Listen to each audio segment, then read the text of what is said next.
सच बताइए, क्या आपकी भी क्लास में ऐसा होता है? एक ही बैच में कोई स्टूडेंट सीबीएसई से होता है, कोई स्टेट बोर्ड से, किसी की मैथ्स की बुक अलग होती है, किसी का सिलेबस अलग, कोई कॉन्सेप्ट तुरंत समझ लेता है, कोई वही चीज 3-4 बार समझने के बाद भी कंफ्यूज रहता है और फिर क्लास खत्म होते ही टीचर के दिमाग में सिर्फ एक ही सवाल घूमता है, आखिर मैं पढ़ाऊं तो किस हिसाब से? फास्ट स्टूडेंट के हिसाब से या वीक स्टूडेंट के हिसाब से, जो स्कूल में पढ़ाया जा रहा है उसके हिसाब से, या जो बैच में चल रहा है उसके हिसाब से? बिलीव कीजिए, अगर आप ट्यूशन पढ़ाते हैं तो ये प्रॉब्लम सिर्फ आपकी नहीं है, ये लगभग हर ट्यूशन टीचर की रियलिटी है। और इसी रियलिटी के बारे में आज हम बात करने वाले हैं। मैं आपसे एक सिंपल क्वेश्चन पूछती हूँ, मिक्स बैच बनता ही क्यों है? क्योंकि रियलिटी ये है, ट्यूशन में स्टूडेंट्स एक ही स्कूल से नहीं आते। कोई डीपीएस से आता है, कोई केवी से, कोई स्टेट बोर्ड से, कोई प्राइवेट स्कूल से, और कभी कभी एक ही क्लास के दो बच्चे दो अलग अलग बुक्स लेकर बैठे होते हैं। अब टीचर की प्रॉब्लम शुरू होती है। एक पेरेंट बोलते हैं, मैम स्कूल में ये चैप्टर चल रहा है। दूसरे पेरेंट बोलते हैं, हमारे स्कूल में ये चैप्टर अभी शुरू ही नहीं हुआ। और तीसरे पेरेंट बोलते हैं, एग्जाम पैटर्न ही अलग है। अब टीचर करे तो क्या करे? सबको अलग अलग पढ़ाए या सबको एक ही चीज पढ़ाए? और ऑनेस्टली यहीं से बहुत सारे टीचर्स मेंटली प्रेशर फील करना शुरू कर देते हैं। उन्हें लगता है मिक्स बैच का मतलब डेली कॉम्प्रोमाइज। लेकिन मेरा मानना कुछ और है। प्रॉब्लम मिक्स बैच नहीं होता, प्रॉब्लम होती है जब हम मिक्स बैच को सिंगल बैच की तरह ही पढ़ाने लगते हैं। मैं एक ऑब्जर्वेशन शेयर करती हूँ। बहुत सारे टीचर्स मिक्स बैच देखते ही सबसे पहली गलती क्या करते हैं? वो हर स्टूडेंट को ना खुश करने की कोशिश में लग जाते हैं। रिजल्ट, कोई भी कंप्लीटली खुश होता ही नहीं है। एक स्टूडेंट बोलता है, मैम बहुत स्लो चल रहा है। दूसरा बोलता है, मैम बहुत फास्ट चल रहा है। एक पेरेंट बोलते हैं, हमारा सिलेबस कंप्लीट ही नहीं हुआ। दूसरा बोलते हैं, बहुत आगे निकल गए। और टीचर बीच में फंस जाता है। लेकिन सच ये है, टीचर का काम हर स्टूडेंट को अलग चैप्टर पढ़ाना नहीं होता। टीचर का काम होता है एक ऐसा सिस्टम बनाना जिसमें हर स्टूडेंट को लगे कि क्लास उसके लिए यूजफुल है। और मानिए ये पॉसिबल है, बस अप्रोच बदलनी पड़ती है। और मुझे लगता है मिक्स बैच में सबसे बड़ी मिस्टेक सिलेबस की नहीं होती, टीचर की प्लानिंग की होती है। मान लीजिए आपकी क्लास में 8 स्टूडेंट हैं। कोई क्लास 8 सीबीएसई है, कोई स्टेट बोर्ड से, कोई आईसीएसई से। अब टीचर सोचता है, चलो आज सबको अलग अलग समझा देता हूँ। और उस दिन क्लास कम, कंफ्यूजन ज्यादा होती है। एक स्टूडेंट वेट कर रहा होता है कि अब मेरी बारी आएगी। दूसरा स्टूडेंट अपना चैप्टर खोलकर बैठा होता है। तीसरा सिर्फ कॉपी कर रहा होता है। और क्लास के एंड में टीचर को लगता है, आज जितना पढ़ाया फिर भी कुछ कंप्लीट नहीं हुआ। क्यों? क्योंकि क्लास में पढ़ाई कम हुई, स्विचिंग ज्यादा हुई। एक टॉपिक, फिर दूसरा टॉपिक, फिर तीसरा टॉपिक, और पूरा का पूरा फ्लो टूट गया। इसीलिए मिक्स बैच का मतलब मिक्स टीचिंग नहीं होता।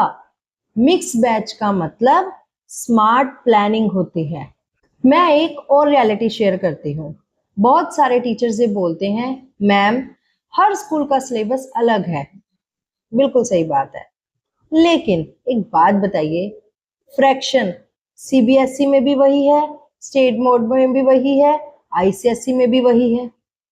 परसेंटेज हर बोर्ड में है, लीनियर इक्वेशन हर बोर्ड में है। ग्रामर के बेसिक्स हर बोर्ड में ऑलमोस्ट सेम है। डिफरेंस ज्यादातर सीक्वेंस का होता है, कंसेप्ट का नहीं। और यही बहुत सारे टीचर्स गलती कर देते हैं, वो बुक्स को पढ़ाने लगते हैं, कंसेप्ट्स को नहीं। मेरा मानना है बुक सिर्फ मीडियम है, टीचिंग का सेंटर कंसेप्ट होना चाहिए। अगर कॉन्सेप्ट क्लियर हो गया तो चैप्टर चाहे किसी भी बुक में हो, स्टूडेंट उसे कनेक्ट कर लेगा। इसीलिए मिक्स बैच में बुक्स को अलग मत देखिए, कॉमन कॉन्सेप्ट ढूंढिए। बिलीव कीजिए, जितना आप कॉमन कॉन्सेप्ट पर फोकस करेंगे ना, उतना ही बैच मैनेज करना आसान होता चला जाएगा। लेकिन मुझे लगता है मिक्स बैच की सबसे बड़ी प्रॉब्लम बुक्स या सिलेबस नहीं होती, प्रॉब्लम होती है स्पीड।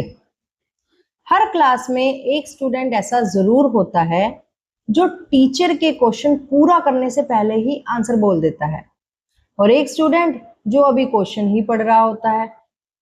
अब टीचर के सामने प्रॉब्लम ये होती है, अगर मैं फास्ट स्टूडेंट के हिसाब से पढ़ाऊं तो वीक स्टूडेंट पीछे ना रह जाए, और अगर वीक स्टूडेंट के हिसाब से पढ़ाऊं तो फास्ट स्टूडेंट बोर ना हो जाए। और ऑनेस्टली यही बहुत सारे टीचर्स प्रेशर फील करते हैं। लेकिन मैं आपसे एक सवाल पूछती हूँ, क्या हर स्टूडेंट को एक ही स्पीड से पढ़ाना जरूरी है? मेरे हिसाब से नहीं। टीचर की स्पीड सेम हो सकती है, लेकिन टीचर का अटेंशन सेम नहीं होना चाहिए। फास्ट स्टूडेंट को हर बार नया चैप्टर नहीं चाहिए, उससे चैलेंज चाहिए। और वीक स्टूडेंट को हर बार इजी क्वेश्चन नहीं चाहिए, उसे कॉन्फिडेंस चाहिए। ये दोनों चीजें अलग हैं, और जब टीचर ये डिफरेंस समझ लेता है तब मिक्स बैच प्रॉब्लम लगना बंद हो जाता है। मैं ऑनेस्टली मानती हूँ मिक्स बैच को परफेक्ट बनाना पॉसिबल नहीं है, लेकिन उसे सक्सेसफुल बनाना बिल्कुल पॉसिबल है। टीचर को सिर्फ एक चीज एक्सेप्ट करनी पड़ेगी, हर स्टूडेंट को एग्जैक्टली सेम एक्सपीरियंस कभी नहीं मिलेगा, और मिलना भी नहीं चाहिए, क्योंकि हर स्टूडेंट की रिक्वायरमेंट अलग है। इसीलिए मिक्स बैच में टारगेट ये मत रखिए कि सब स्टूडेंट एक ही पेज पर आ जाएं। टारगेट ये रखिए कि हर स्टूडेंट कल से आज बेटर हो। बस अगर वीक स्टूडेंट रोज एक कॉन्सेप्ट इंप्रूव कर रहा है और फास्ट स्टूडेंट रोज एक नया चैलेंज सॉल्व कर रहा है ना, तो आपकी क्लास सही डायरेक्शन में जा रही है। मिक्स बैच को सक्सेसफुल बनाने का सीक्रेट सबको सेम बनाना नहीं है, सबको इम्प्रूव करना है। और मुझे लगता है जिस दिन टीचर ये बात समझ जाता है, उस दिन मिक्स बैच उसकी सबसे बड़ी टेंशन नहीं, उसकी सबसे बड़ी स्ट्रेंथ बन सकता है। और जाने से पहले मैं आपसे सिर्फ एक छोटा सा सवाल पूछना चाहती हूँ, क्या आप ट्यूशन में पढ़ाते ज्यादा हैं या स्कूल का होमवर्क ज्यादा करवाते हैं? आज शायद आपको इस सवाल का जवाब आसान लगे, लेकिन नेक्स्ट एपिसोड देखने के बाद हो सकता है आप अपना जवाब ही बदल दें, क्योंकि हम बात करने वाले हैं स्कूल का होमवर्क ट्यूशन में करवाना चाहिए या नहीं, और अगर करवाना चाहिए तो कब और कितना, क्योंकि ये एक ऐसा टॉपिक है जिस पर पेरेंट्स और टीचर की सबसे ज्यादा मिसअंडरस्टैंडिंग हो जाती है। पेरेंट्स भी, स्टूडेंट्स भी, टीचर्स भी इस टॉपिक से जरूर रिलेट करेंगे। इसलिए अगर आप कोचिंग रियलिटी सीरीज का अगला एपिसोड मिस नहीं करना चाहते तो चैनल को सब्सक्राइब जरूर कीजिएगा। मिलते हैं नेक्स्ट एपिसोड में।